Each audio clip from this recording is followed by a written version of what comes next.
Hey guys, இன்னைக்கு நம்ம என்ன பார்க்க போறோம்னா ஜீனியஸ் டார்க் நைட் மான்வாவோட 17th சாப்டர் தான். இதுக்கு முன்னாடி போட்ட வீடியோ எல்லாம் பார்க்கலன்னா மறக்காம போய் செக் பண்ணி பாருங்க. வீடியோவோட லிங்க் டிஸ்கிரிப்ஷன்ல இருக்கு. அண்ட் இந்த வீடியோ பிடிச்சா லைக் பண்ணிட்டு பாருங்க. இந்த மாதிரி புது புது அனிமி மான்வாலாம் வேணும்னா சேனலுக்கு மறக்காம சப்ஸ்கிரைப் பண்ணி சப்போர்ட் பண்ணுங்க. ஸோ ஓர பேசாம ஸ்ட்ரெயிட்டா கதைக்குள்ளே போயிடலாம். போன சாப்டர் எங்க முடிச்சிருக்கோம்னா, ஹீரோவும் அவன் லைஃப் ஸ்பேனை ஏத்த போறேன்ட்டு காட்டுக்குள்ள போயிருப்பான். ஹீரோ அவங்க அப்பாவும் தூரமா நின்று பார்த்துட்டு இருப்பாரு. அதோட தான் போன சாப்டர் முடிச்சிருப்போம். இந்த சாப்டர் அதுல இருந்து தான் கண்டினியூ ஆகுது. சாப்டரோட ஸ்டார்டிங்ல கொஞ்ச நாள் கழிச்சு அந்த மிஸ்ஸிங் சைல்டு ஃபாரஸ்ட் கிளியர் ஆனதுக்கு அப்புறம் அந்த ஃபாரஸ்ட் ஒரு சாதாரண ஃபாரஸ்ட் மாதிரி மாறிடுச்சு. இதெல்லாம் சொல்லிட்டு என்னன்னு பார்த்தா ஒரு உல்ஃபு பாயுது. ஹீரோவும் உள்ள பூந்து அந்த உல்ஃபை வெட்டுறான். வெட்டினதுக்கு அப்புறம் நீங்க ஒரு கிரே உல்ஃபோட லைஃப் ஃபோர்ஸ்ல இருந்து ஒரு ஸ்மால் அமௌண்ட் திருடிட்டீங்க, ஸ்பேன் 2 ஹவர் இன்க்ரீஸ் ஆகுது அப்படின்னு வருது. ஹீரோவும் அதை பார்த்துட்டு சரி இப்ப பாப்போம், எனக்கு தெரிஞ்சு இந்த ஏரியால இருந்த எல்லா உல்ஃபையும் நான் கிளியர் பண்ணிட்டேன்னு நினைக்கிறேன். அதுவும் இல்லாம ஒரே அன்ட்டிலே எனக்கு 2 ஹவர் லைஃப் ஸ்பேன் கிடைச்சிருக்கு. அதான் அந்த உல்ஃபெல்லாம் கொண்டதுனால ஹீரோக்கு 2 ஹவர் அவன் லைஃப்ல கூடி இருக்கு. ஹீரோவோ செத்து கிடக்கிற உல்ஃபெல்லாம் பார்த்துட்டு எனக்கு தெரிஞ்சு இந்த அன்ட்டு ஒரு சக்சஸ் தான் நினைக்கிறேன். ஹீரோவோட புதுமையிடம் ஹீரோ கிட்ட வந்து நீங்க இந்த அன்ட்டை ஸ்டார்ட் பண்ணி 1 ஹவர் ஆகுது, நீங்க டயர்ட் ஆகலையா எங்க மாஸ்டர் அப்படின்னு கேக்குறான். இவன் சொன்னது கேட்டு ஹீரோவும் அடைச்சா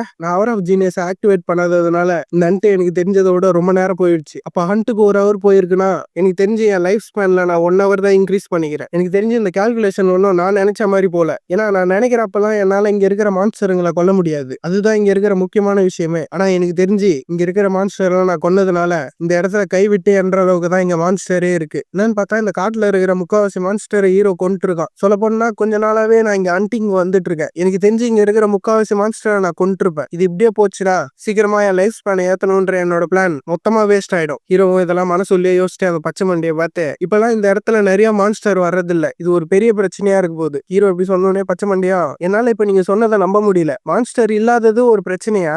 நீங்க சொல்றத மட்டும் மத்தவங்க கேட்டாங்கன்னா நீங்க ஒரு வினோதமான ஆளுன்னு எல்லாம் நினைச்சுப்பாங்க. ஹீரோவும் இவன் இப்படி சொன்ன உடனே அவளையே பாக்குறான். ஹீரோ இதுக்கு மேல என்னால எதுவுமே பண்ண முடியாது, சரி நம்ம மேன்ஷனுக்கு திரும்ப போவோம். ஹீரோ இப்படி சொன்ன உடனே பச்சை மண்டியா நான் வேணா நீங்க குளிக்கிறதுக்கு உங்களுக்கு சுடு தண்ணி ரெடி பண்ணவா, நான் அந்த விஷயத்த நல்லாவே பண்ணுவேன். ஹீரோவும் சப்போர்ட் ஜீனியஸ் கிட்ட இருந்து இதை எதிர்பார்த்தது தான். ஹீரோவும் இதை யோசிச்சுட்டு நான் சாப்பிடறதுக்கு முன்னாடி குளிக்கணும்னு நினைக்கிறேன், சோ அதனால சீக்கிரமா அதை ரெடி பண்ணு. ஓகே இந்த விஷயத்த என்கிட்ட விட்டுருங்க, நான் பாத்துக்கிறேன். டக்குன்னு ரோனான் பொண்ணு ஓடியாந்து என்னை பத்தி மறந்துடாதீங்க, நான் தான் உங்க ரூம் எல்லாம் கிளீன் பண்றது. ஹீரோ சொன்ன உடனே சரி உனக்கு என்ன தோணுதோ அதை போய் பண்ணு அப்படின்னு ஹீரோவோட மேட்ஸும் ஹீரோ சொன்ன வேலையை பார்க்கறதுக்கு கிளம்பிடுறாங்க. பச்சை மண்டை போகும்போதே ஹீரோ அவளை கூப்பிட்டு இவ்வளவு சொல்லுங்க எங்க மாஸ்டர் அப்படின்னு கேட்கறா. நான் உங்ககிட்ட ஒரு கேள்வி கேட்கணுமே அப்படின்னு உடனே இவளுக்கு கை கால்லாம் ஆட்டம் கொடுக்குது. எங்க ஹீரோ இவளை பத்தி கண்டுபிடிச்சிட்டானோ அப்படின்னு நினைச்சு ஹீரோவோ நீ யாருக்கு சர்வ் பண்ற? ஹீரோ அந்த கேள்வி கேட்ட உடனே அவ ஸ்டன் ஆகி நின்னுறா. நீங்க என்ன சொல்றீங்கன்னு புரியல எங்க மாஸ்டர் அப்படின்னு கேட்கறா. ஹீரோவை பார்த்து இந்த சப்போர்ட் ஆஃப் ஜீனியஸ் ஸ்ட்ரைக் எவ்வளவுதான் அழகா இருந்தாலும் அப்படி இல்லைன்னா ஒரு கிரேட் ஸ்வாடாவே இருந்தாலும் என்னால அதை யூஸ் பண்ண முடியலன்னா நான் அதை தூக்கி போடுறதுக்கு கொஞ்சம் கூட தயங்கவே மாட்டேன். இவளும் ஹீரோ கேட்ட கேள்விக்கு என்ன பதில் சொல்றதுன்னு தெரியாம திருன்னு முழிச்சிட்டு இருக்கா. இவ அமைதியா இருக்கிறத பார்த்துட்டு ஹீரோவோ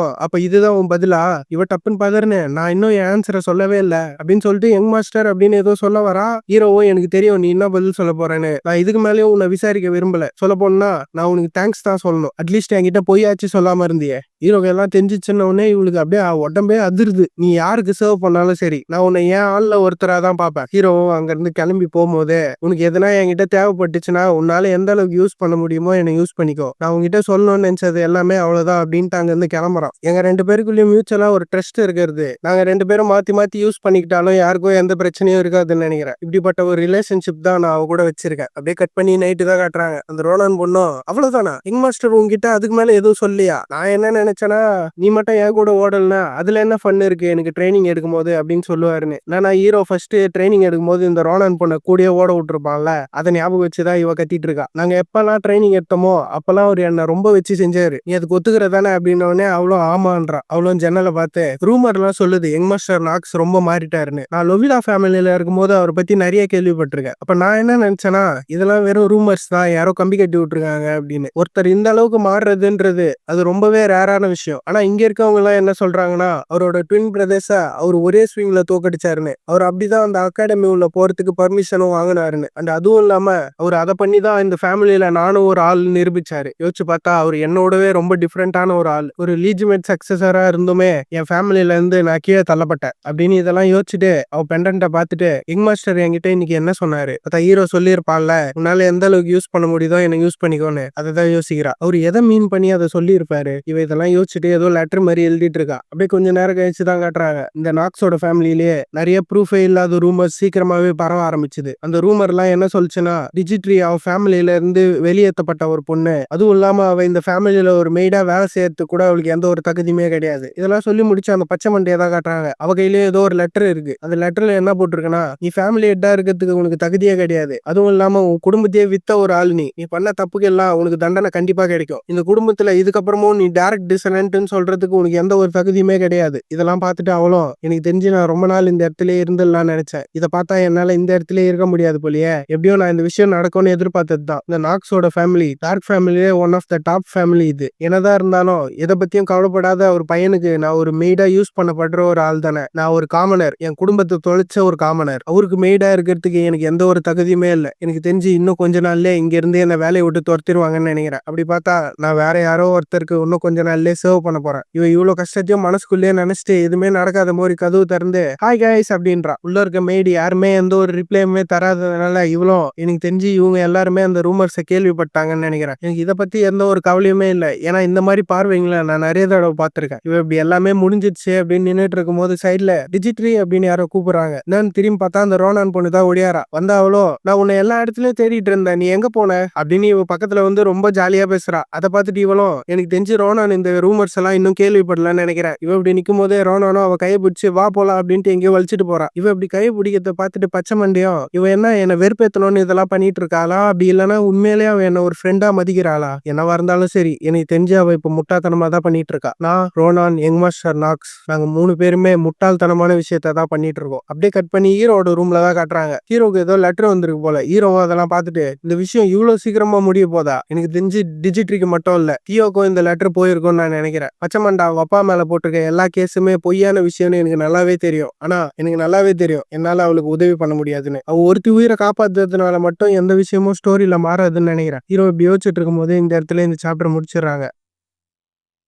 நெக்ஸ்ட் சாப்டரோட ஸ்டார்டிங்ல ஒரு உல்ஃபுக்கு வெட்டு போட்டு ரத்தம் தெரிக்குது. அந்த உல்ஃபுக்கு என்னன்னு பார்த்தா ஹீரோ தான் மறுபடியும் வந்து அந்த காட்டு உள்ள இருக்கிற உல்ஃப் எல்லாம் வெட்டிட்டு இருக்கான். உனக்கு இது தெரியலையா? யங் மாஸ்டர் பாரு இன்னைக்கு கொஞ்சம் கோவமா இருக்க மாதிரி இருக்காரு. அவர் முன்னாடி எல்லாம் சண்டை போடும் போது ரொம்ப மெர்சிஃபுல்லான ஒரு ஆளா தான் சண்டை போடுவாரு. என்னன்னு பார்த்தா அந்த ரோனான் பொண்ணும் பச்சை மண்டியும் தான் புதார் உள்ள உட்காந்து பேசிட்டு இருக்காங்க. ஆனா இன்னைக்கு கொஞ்சம் வித்தியாசமா இருக்கு. ரோனான் இப்படி சொல்றதெல்லாம் பார்த்துட்டு பச்சை மண்டியும் அப்படியா? பச்சை மண்டியும் மனசுக்குள்ளேயே இந்த விஷயம் எனக்கு ஒரு மாதிரி தப்பா தோணுது. ஹீரோ கத்திய பார்த்தா கத்தி ஃபுல்லா ரத்தமாகுது. அப்படியே கொடூரமா நின்றுட்டு இருக்கான் ஹீரோவும் எனக்கு தெரிஞ்சு அது வெளியே வர்றதுக்கு நேரம் வந்துருச்சுன்னு நினைக்கிறேன். அப்படி இல்லைன்னா இன்னைக்கு வந்து வெளியே வராம நடிக்க போதா? இந்த மிஸ்ஸிங் சைல்டு ஃபாரஸ்ட்ல எப்பெல்லாம் 20% கீழே மான்ஸ்டர் போதோ அப்பெல்லாம் ஒரு ஹிடன் பாஸ் அப்பியர் ஆகும். நான் இங்க வந்ததுக்கு காரணமே அதை சாவடிக்கணும் தான். அதை பண்ணா மட்டும்தான் எனக்கு தெரிஞ்சு கொஞ்சமாச்சு என் ஸ்டாட்ஸ் பாயிண்ட்ஸ் ஏறும். ஆனா எனக்கு தெரிஞ்சு அது நடக்க போறது இல்ல. ஹீரோ இப்படி நினைச்சிட்டு இருக்கும் போது ஹீரோ நோக்கி ஏதோ வேகமா வருது. ஹீரோவோ அது என்னன்னு பாத்துட்டு இருக்கான். இவன் இப்படி பாத்துட்டு இருக்கும் போதே அவன் மூஞ்சில சர்க்குன்னு ஒரு கோடு. ஹீரோவோ அந்த அட்டாக்கை எப்படி கடைசி நேரத்துல டிஃப்ளெக்ட் பண்ணிடுறான். இதோட வேகம் நான் நினைச்சு பார்த்ததை விட பயங்கரமா இருக்கு. எனக்கு தெரிஞ்சு இந்த ஹிடன் பாட்ஸ் எல்லாம் இந்த அளவுக்கு தான் ஸ்ட்ராங்கா இருக்கும் போல அப்படின்ட்டு அது வந்துச்சுன்றதுனால ஹீரோ பயங்கர சந்தோஷமாயிடுறான். நான் வந்திருக்குன்னு பார்த்தா ஒரு வாஸ்ப் தான். ஹீரோ அதை பார்த்துட்டு ஒரு எலைட் கிங் வாஸ்பா அடைச்சா இது ஒரு பிரச்சனையா இருக்கு போது, ஆனா இது ஒன்னும் நான் கொல்ல முடியாத ஒரு லெவல்ல இல்ல அப்படின்ட்டு அந்த வாஸ்பை போட்டு வெட்டிட்டு இருக்கான் ஹீரோ. இவன் இதெல்லாம் யோசிச்சுட்டு நிக்கும் போது சைட்ல யங் மாஸ்டர்னு ஒரு வாய்ஸ். ஹீரோ திரும்பி பார்க்கும் போது அந்த பச்சை மண்டியும் ஏதோ பார்த்து ஷாக் ஆகிறான். நான் பார்த்தா ஹீரோ இதெல்லாம் யோசிச்சுட்டு இருக்கும் போதே அந்த வாஸ்பை இவனை அட்டாக் பண்ண வந்திருக்கு. அது இந்த பச்சை மண்டை குறுகுல போய் இவ அந்த அடியை வாங்கிடுறான். இவ இப்படி அடி வாங்கிட்டு இருக்கும் போது ஹீரோவும் பச்சை மண்டை ஹெல்ப் இல்லைனாலும் அந்த அட்டாக்கை நான் ஈஸியாவே டாஜும் பண்ணியிருப்பேன், அப்படி இல்லைன்னா டிஃப்ளெக்டும் பண்ணியிருப்பேன். ஆனா இவன் ஏன் என் உயிரை வந்து காப்பாத்துறா? நான் இப்ப யோசிச்சு பார்த்தேன்னா எத்தனை பேரால இது முடியும்? சடனா வந்த ஒரு மான்ஸ்டர் முன்னாடி ஓடுறது, நான் இந்த டிஸ்ட்ராக்ஷனை எப்படியாச்சும் யூஸ் பண்ணியே ஆகணும் அப்படின்னா மட்டும்தான் என்னால அவளை காப்பாற்ற முடியும். ஹீரோவோ சம காண்டிலேயே அவர் ஆஃப் ஜீனியஸ் ஸ்கில் ஆக்டிவேட் பண்றான். அப்படியே கட் பண்ணி பச்சை மண்டியோட சின்ன வயசுல தான் காட்டுறாங்க. யாரோ நின்னுட்டு ஏன் எங்களோட செல்ல பொண்ணு அப்பப்ப கீழே விழுந்துடுறா, அதான் இவ்வளோ அம்மா அம்மான்னு உட்காந்து அழுதுட்டு இருக்கா சின்ன பொண்ணா. ஆமா எனக்கு தெரிஞ்சு ஒரு நாள் கூட அவ முட்டியில இருக்க காயம் ஃபுல்லா ஹீல் ஆகி நான் பார்த்ததே இல்லை. இந்த ஒரு விஷயத்த தான் எங்க அப்பா அம்மா என்கிட்ட எப்பவுமே சொல்லிட்டு இருப்பாங்க. என்னோட அடி கம்ப்ளீட்டா ஒரு நாள் கூட ஆறந்தே கிடையாது. என்னதான் இருந்தாலும் அந்த விஷயம் என் முட்டிக்கு மட்டும் பொருந்தாது, என் இதயமும் தான். எனக்கு தெரிஞ்சு என் பெத்தவங்க என்கிட்ட ப்ராஃபஸி சொல்லிட்டு போயிருக்காங்கன்னு நினைக்கிறேன். இவ இப்படிலாம் யோசிச்சுட்டு நிற்கும் போது ஹீரோ சொன்னதுதான் இவளுக்கு ஞாபகம் வருது. நீ யாருக்காக சர்வ் பண்ற அப்படின்ட்டு. இவளும் அதை யோசிச்சு பார்த்துட்டு நான் யாருக்காக சர்வ் பண்றேன் பார்த்தா இவன் அங்கிளை தான் காட்டுறாங்க. அவங்க அப்பா அம்மாவை சாவச்சிட்டு டிஜிட்ரி இனிமே இது என்னோட ஃபேமிலி. அவங்க அங்கிள் சொன்னதை யோசிச்சு பார்த்துட்டு இவளும் நான் யாருக்காக சர்வ் பண்றேன். இவளுக்கு எல்லாரும் சொன்னதுமே ஞாபகம் வருது. ஹீரோ அவங்க அப்பா மூஞ்சில ஞாபகம் வருது. ஹீரோ சொன்னதுலாம் ஞாபகம் வருது. நீ யாருக்காக சர்வ் பண்ற, உன்னால எந்த அளவுக்கு முடியுமோ என்னை யூஸ் பண்ணிக்கோ அப்படின்னு ஹீரோ சொல்லியிருப்பான்ல. இது எல்லாமே அவளுக்கு ஞாபகம் வருது. இவன் அந்த கொலைவியல அட்டாக் வாங்கினதுக்கு அப்புறம் இதெல்லாம் யோசிச்சுட்டு அங்கேயே படுத்துட்டு இருக்கா. ஹீரோவா அவன் முன்னாடி முட்டி போட்டு பச்சை மண்டைன்னு அவ பேரு சொல்லி கத்திட்டு இருக்கான் ஹீரோ. என்னன்னு பார்த்தா ஹீரோ அந்த மான்ஸ்டரை தோக்கடிச்சிட்டு இருக்கான். நீங்க இந்த மாதிரி அந்த மான்ஸ்டரை சாவடிச்சிட்டீங்க, உங்களுக்கு ஸ்பெஷல் ரிவார்டு கொடுத்துருக்காங்க அப்படின்னு வருது. ஹீரோ அதை எதுவுமே கண்டுக்க மாட்டான். இவன் முன்னாடி போயிட்டு கொஞ்ச நேரம் இதை பொறுத்துட்டு அப்படின்றான். நம்ம வந்த வேலை எல்லாமே முடிஞ்சிருச்சு, நான் உன்னை இப்பயே கூட்டு போறேன். இவ்வளவு கீழே படுத்துட்டு ஹீரோ இதெல்லாம் சொல்றத பார்த்துட்டு போய் என்னை யூஸ் பண்ணிக்கணும்னு நினைக்கிற ஒருத்தரோட மூஞ்சா இது. அவர் இந்த மாதிரி ஒரு எக்ஸ்பிரஷனை உருவாக்கவே மாட்டாரு. ஆனா ஏன் என்னோட பார்வை மங்களாகுது என்னன்னு பார்த்தா ஹீரோ இவளுக்கு மங்களா தெரியறா. அண்டு கோவம், அதுவும் இல்லாம அவரோட வாய்ஸ் அப்படியே அந்த இடத்துல கட் பண்ணி ஹீரோ அவங்க அப்பாவை தான் காட்டுறாங்க. அவரும் அந்த லெட்டரை பார்த்துட்டு இது கண்டிப்பா ஒரு பிரச்சனை தான். பட்லரும் எதிரில் நின்னுட்டு நான் விசாரிச்ச வரைக்கும் இந்த லெட்டர்ல இருக்க எல்லா விஷயமே உண்மைதான். அந்த லொவிலா ஃபேமிலி பச்சை மண்டைய மொத்தமா அவங்க ஃபேமிலியில இருந்து தூக்கி எறியணும்னு முடிவு பண்ணிட்டாங்க. ஹீரோ அவங்க அப்பா இதெல்லாம் கேட்டு நான் அவளை இங்க கூட்டு வந்ததுக்கு முக்கியமான காரணமே நான் அந்த லொவிலா ஃபேமிலியை டேக் ஓவர் பண்ணிடலாம் தான். ஏன்னா அவங்க முன்னாடி இருந்த ஏற்கனவே செத்துட்டாங்கன்றதுனால இந்த சான்ஸை யூஸ் பண்ணி நான் அந்த ஃபேமிலியை டேக் ஓவர் பண்ணிடலாம்னு நினைச்சேன். இதுக்கு எக்ஸாம்பிளா என்ன சொல்லணும்னா, ஒரு ஃபேமிலியில எல்லா விஷயமே பிரச்சனையா இருந்தா அந்த ஃபேமிலியோட சக்சஸ் அண்ட் பொசிஷன் ஆட்டங்கன்றோம். அந்த மாதிரி அவங்களால எந்த முடிவுமே எடுக்க முடியாத ஒரு நேரத்துல எங்க ஃபேமிலி அதுல இன்வால்வ் ஆச்சுன்னா நான் எதனா பண்ணியாச்சு என்னோட கீழே அவங்களை எப்படியாச்சும் எடுத்துட்டு வந்துருவேன். ஆனா டிஜிட்ரி அவங்க ஃபேமிலியில இருந்து தூக்கி எறியப்பட்டானா ஹீரோ அவங்க அப்பா ஒரு போட்ட பிளான்லாம் இதுக்கு மேல வேலைக்கு ஆகுதுன்னு தெரிஞ்சு பட்லர் கிட்ட எனக்கு தெரிஞ்சு இதுக்கு மேல என்னால ஒன்றும் பண்ண முடியாது, டிஜிட்ரியை வச்சு இதுக்கப்புறம் நம்ம என்ன பண்றது அப்படின்னு பட்லர் பார்த்து கேட்கிறாரு. பட்லரும் இந்த விஷயம் ஒரு ரெக்ரெட்ஃபுல்லான விஷயம் தான். எந்த ஒரு ஃபேமிலியிலுமே பிலாங் ஆகாத ஒரு மெய்டை யங் மாஸ்டர் நாக்ஸுக்கு கொடுத்தா எல்டின் அகாடமியில அவர் எல்லாருமே கீழே தான் பார்ப்பாங்க. எனக்கு தெரிஞ்சு இந்த விஷயத்த கடைசியா நம்ம தான் ஹேண்டில் பண்ணணும்னு நினைக்கிறேன். ஹீரோ அவங்க அப்பா அதை கேட்டு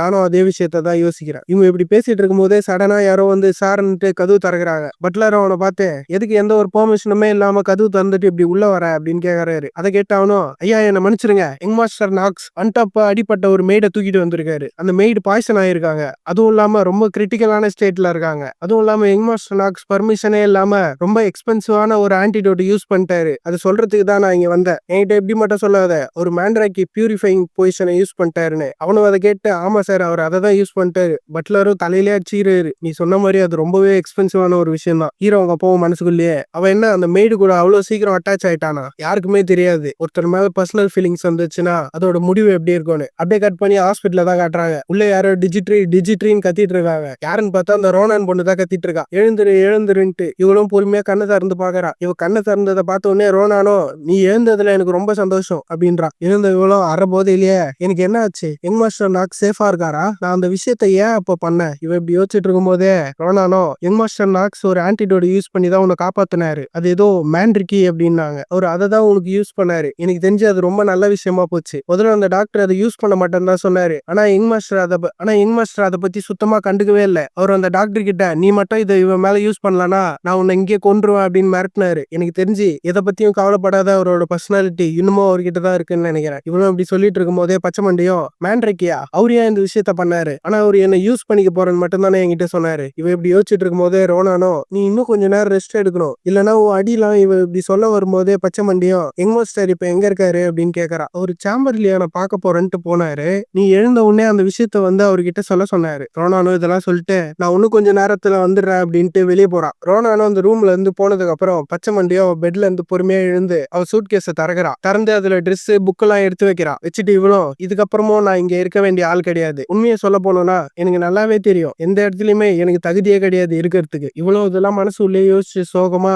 அவ கழுத்துல இருந்து அந்த பெண்டன்ட்டை எடுத்து அதுல இருக்க போட்டோவை வெளியே எடுத்துட்டு ஹீரோக்கு ஏதோ தேங்க்ஸ் லெட்டர் எழுதி வச்சுட்டு அந்த பெண்டன்ட்டையும் அங்கேயே வச்சுட்டு போறான். அந்த லெட்டர்லயும் யங் மாஸ்டர் நீங்க அந்த காஸ்ட்லியான போர்ஷனை என் மேல யூஸ் பண்ணீங்கன்னு நான் கேள்விப்பட்டேன், என் உயிரை சேவ் பண்ணதுக்கு ரொம்பவே நன்றி அப்படின்ட்டு அந்த ரூம்ல இருந்து கிளம்புறா. இவ்வளவு அந்த ரூம் வெளியே வரும்போது டக்குன்னு எதையோ பார்த்துட்டு அப்படியே ஷாக் ஆகி நிக்கிறா. டக்குன்னு ஒரு வாய்ஸ் அந்த இடத்துல நீ எங்க போறதா நினைச்சு இப்ப கிளம்பிட்டு இருக்க அப்படின்னு. இவ்வளவு எதிரிலேயே அப்படியே பதட்டமா பாக்குறா. என்னன்னு பார்த்தா ஹீரோ தான் வந்து நிக்கிறான். நான் உன்கிட்ட தான் கேட்டேன் நீ எங்க போயிட்டு இருக்க. அப்படியே இந்த இடத்துல இந்த சாப்டர் முடியுது. இந்த வீடியோ பிடிச்சா லைக் பண்ணுங்க. இந்த மாதிரி புது புது மான்வாலா வேணும்னா சேனலுக்கு மறக்காம சப்ஸ்கிரைப் பண்ணுங்க. அண்ட் உங்க ஃப்ரெண்ட்ஸ் அண்ட் ஃபேமிலிக்கும் இந்த வீடியோ ஷேர் பண்ணுங்க. தேங்க்யூ கைஸ், நெக்ஸ்ட் எபிசோட்ல மீட் பண்ணலாம்.